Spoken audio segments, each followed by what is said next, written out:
ইরানে আমি এখন যখন ভিডিওটা করছি প্রায় 550 জন নিহত, অর্থাৎ ইরানের পুলিশ এবং মিলিটারি 550 জন প্রোটেস্টারকে মেরে ফেলেছে অলরেডি এবং 10,000-এরও বেশি অ্যারেস্টেড বা আহত।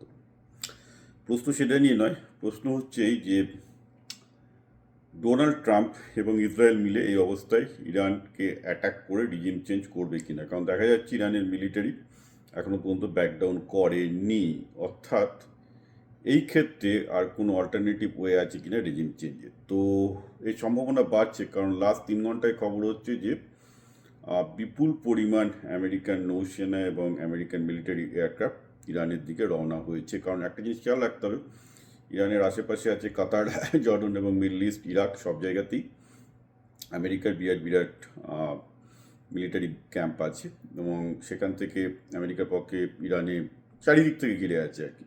ইরানে অ্যাটাক চালানোর কোনো ব্যাপারই না। তো প্রশ্ন হচ্ছে যে ফান্ডামেন্টাল যে প্রশ্ন এক হচ্ছে এই যে ট্রাম্প কেন ইরানে মিলিটারি অপারেশন করবে, নাম্বার ওয়ান। নাম্বার টু, যে ইরানে মিলিটারি অপারেশন করে প্রোটেস্টারদের যারা এই মুহূর্তে ইরানের যারা রেজিম চেঞ্জ চাইছেন, মোল্লাতন্ত্রের বিলোপ চাইছেন, তাদের কিছু হেল্প হতে পারে কি না। প্রথম প্রশ্নটার উত্তর খুব সহজ, কারণ এপস্টিন ফাইলের এইসব ইত্যাদিতে ট্রাম্প যথেষ্ট ডেমোক্র্যাটিক্যালি বিব্রত ছিলেন, সেখান থেকে করে ভেনেজুয়েলা নিকোলেন। ভেনেজুয়েলাতে তো একটা যেটা ম্যাসিভ প্রবলেম হয়ে যাচ্ছে সেটা হচ্ছে যে ভেনেজুয়েলার তেল তুলতে তো কোনো আমেরিকান তেলের কোম্পানি রাজি নয়। সুতরাং কারণ ভেনেজুয়েলার তেল তোলা এক্সপেন্সিভ, আমি আগে একটা পুরো ভিডিও করেছি এই নিয়ে। অর্থাৎ ভেনেজুয়েলার তেলের লাভ কিন্তু হচ্ছে না এবং সেখানে তিনি রেজিম চেঞ্জও কিছু করছেন না। তো বেসিক্যালি ভেনেজুয়েলাতে ট্রাম্প যে ব্রাউনি পয়েন্টগুলো পাবেন ভেবেছিলেন সেটা তো হচ্ছে না। কিন্তু ভেনেজুয়েলাতে অপারেশন করে একটা ব্যাপার হয়ে গেল যে আমেরিকার হাতে কিছু অত্যাধুনিক সনিক অস্ত্র এসছে, অর্থাৎ সাউন্ড বোম।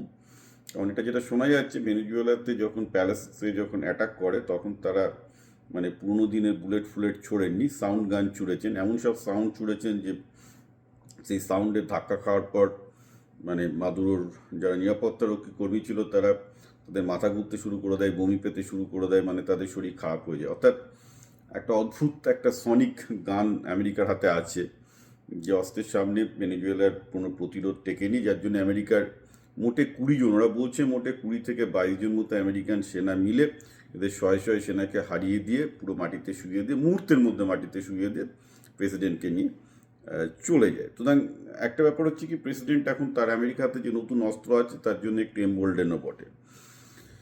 সুতরাং তিনি খেমেনি কেন, যাকে খুশি তাকে এখন মোটামুটি জানেন যে নতুন অস্ত্রের জোরে কিছু করার তাদের ক্ষমতা আছে। এবং আমরা জানছি যে আমেরিকান মিলিটারি এয়ারক্রাফট প্রচুর পরিমাণে চীনের দিকে ইরানের দিকে রওনা হয়েছে। So this is a sign যে এরম ঘটনা ঘটতে পারে, ইসরায়েল এবং ইউএস মিলে চীনকে অ্যাটাক করতে পারে। এখন সেকেন্ড প্রশ্ন হচ্ছে যে সেনাবাহিনীকে অ্যাটাক করলে কি হবে। এবার যদি সেনাবাহিনীকে আইআরজিসি যেটা বলে, ইরানিয়ান রিভলিউশনারি মিলিটারি গার্ড, সেইটাকে যদি ইসলামিক যে ওদের যে গার্ড আছে সেটাকে যদি অ্যাটাক করে ইসরায়েল এবং ইরান, তাহলে কী হবে। সেনারা যে এখন পুলিশ অলরেডি ইরানে হাল ছেড়ে দিয়েছে, পুলিশ এই প্রোটেস্ট ঠেকাতে পারবে না। এবার এবার সেনাদের যদি অ্যাটাক করে তাদের পিন ডাউন করে দেয়, যেটা ভেনেজুয়েলাতেও যে স্ট্র্যাটেজিটা নেওয়া হয়েছিল, যে সেনাবাহিনীর উপর অ্যাটাক করার জন্য সেনাবাহিনী নড়তে পারেনি, তারা মাদুরোকে বাঁচাতে আসতে পারেনি। একই জিনিস এখানেও হতে পারে যে প্রত্যেকটা সেনাঘাঁটিতে এবং সেনাবাহিনীতে অ্যাটাক করলে সেনারা তখন নিজেদের বাঁচাতে যেহেতু ব্যর্থ হয়ে যাবে, প্রোটেস্টাররা সেক্ষেত্রে কিন্তু ফ্রি হ্যান্ড পেয়ে যাবে পুরোপুরি। সেক্ষেত্রে পুলিশ অলরেডি পুলিশের হাতের বাইরে। তো এইটা একটা হতে পারে যে এই মুহূর্তে যদি এরা যদি, যেহেতু দেশে এই মুহূর্তে অরাজকতা চলছে চীনে এবং মোটামুটি বিদ্রোহীরা প্রত্যেকটা জায়গা দখল নিয়েছে, এই মুহূর্তে যদি অ্যাটাক করে তাহলে এটা চীনকে, এবার চীনকে বলছি, ইরানকে সরাতে পারলে কিন্তু আমেরিকা এবং ইসরায়েলের প্রচুর লাভ। কারণ গোটা মিডল ইস্টের সবাই আমেরিকা এবং ইসরায়েলের বন্ধু, একমাত্র চীনই হচ্ছে শত্রু, একমাত্র ইরান হচ্ছে শত্রু। এবং ইরান ইসরায়েলের দুটি হেজবুল্লাহ, হামাস এবং তলে ইয়েমেন সব জায়গায় সন্ত্রাসবাদী এক্সপোর্ট করে। সুতরাং এই সুযোগে যদি ইরানের যদি রিজিম চেঞ্জ করা যায় এবং সেখানে যদি শাহর সরকারকে এবং বন্ধু সরকারকে বসিয়ে দেওয়া যায়, তাহলে কিন্তু গোটা মিডল ইস্ট শান্তি আসবে এবং মোটামুটি আমেরিকা এবং ইসরায়েলের বিরোধী শক্তি আর সেখানে থাকবে না। কারণ চীনই ছিল সেখানে বিরোধী শক্তি এবং চীন চায়না থেকে ক্রমশ সেখানে শক্তি সংগ্রহ করছিল। তো ইরানে আমেরিকান আক্রমণ চালানোর ম্যাসিভ সম্ভাবনা আছে, প্রচুর প্লেন ওদিকে যাচ্ছে। আগামী হয়তো আমি কালকে ঘুম থেকে উঠেই দেখবো যে হয়তো অ্যাটাক হয়েও গেছে, হতেও পারে নাও হতে পারে, সব কিছু ক্যালকুলেশনের উপর ডিপেন্ড করছে। কিন্তু এই মুহূর্তে ভূ রাজনীতি আমেরিকান ডোমেস্টিক পলিটিক্স খুব ফেভারে। আর তাছাড়া ট্রাম্পের হাতে এখন মারাত্মক একটা সনিক অস্ত্র চলে এসছে এবং ট্রাম্প বুঝে গেছেন সেটা দিয়ে তিনি সব মারাত্মক কিছু স্ট্যান্ড দেখাতে পারেন।